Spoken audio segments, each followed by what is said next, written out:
Just a sec, chaps, I want your opinion on one or two things about mining. If you just gather around here a bit. Come on, round here, lovely. Whoa! Whoa, Stallion! What do you feel about the dangers of unemployment in Wales? I feel there's a great danger of unemployment because there's no incentive for work. The wages are too small. There's the wrong impression about wages. People are on the impression that wages are very, very high.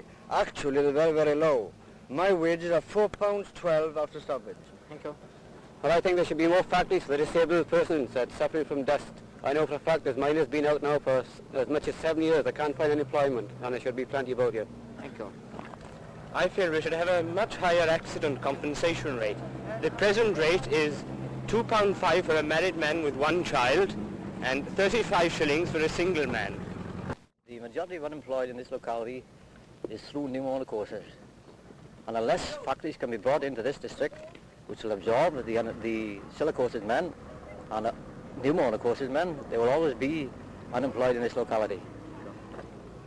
But as far as the unemployed are concerned, as Dan says, it's the pneumoconiosis and silicosis people who are more or less affected, and until something is done to suppress the dust in the mines, we'll always get people coming from the mines with silicosis and pneumoconiosis.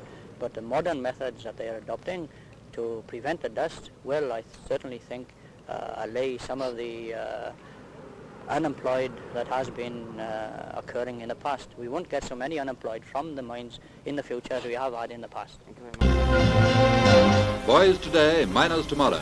Meet some of the young recruits for Britain's most vital job. It's the Aberystwyth training mine in South Wales. Each floor of the three-storey building has a different lesson to teach. On the mezzanine, we join the pit propping class. The ground floor features 4 arched roadways exactly duplicating the tunnels to a real coalface. On the floor above, you find the coalface proper. Just a concrete wall painted black, but it serves to demonstrate the world's only above-ground coal cutter in action. Something else every miner has to know, how to build a pack to support the roof.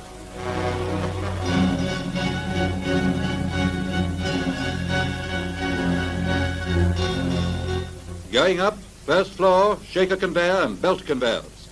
Coal, the real stuff this time, and nothing make-believe about that dirty face.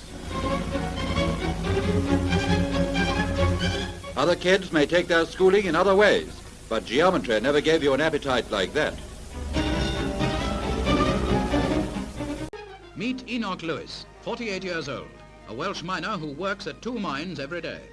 For 10 hours a day, he is the manager at Rockflower Colliery, Tandu. On the other side of Aberkenfic is Enoch Lewis's other mine.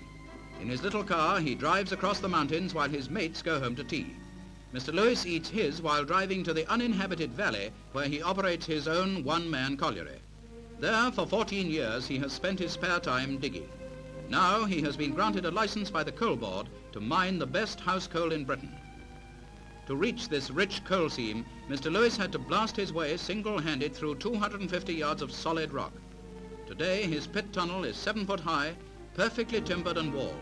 Everything here he has done himself with no outside help at all.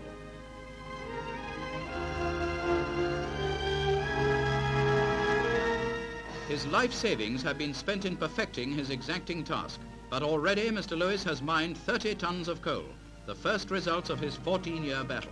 Today, miner Enoch Lewis becomes the first man in Britain to operate his own pit. The nameless portrait of a miner on the front page of a newspaper leads to Taff's Well in South Wales. Nearby is Rockwood Colliery, where almost 3 years ago a film was made of these same men. From them, James Bishop was chosen by a newspaper to typify the British miner. The choice was ironical, for James Bishop made his last journey from the pit over 2 years ago. His friends still tread the road he walked with them for 30 years, and homegoing paused to wave a greeting through his window. James Bishop is dying of silicosis. Rheumatism, curse of wet pits, has paralyzed his limbs. But there is a brighter side to this tragedy. Public sympathy has been awakened. Relief of all descriptions has reached the miner since his grave plight became known. In hundreds of letters read to him by his wife, James Bishop is made to feel that Britain knows the debt owed to the miner. His son, in answering, speaks of new hope brought to South Wales, black spot of mining dust diseases.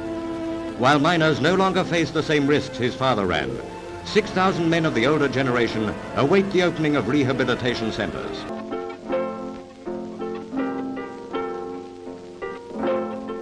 In Wales, land of song, as the Eisteddfod approaches, there is the sound of singing throughout the lovely countryside, in the little villages and towns, and especially in the valleys, where men come up from the coal face after a long, hard shift and hurry home to prepare for practice. In no other land, perhaps, does song play such a big part in the lives of its people. And as the Eisteddfod nears, the choirs are keyed up, eager to win fame among their own folk.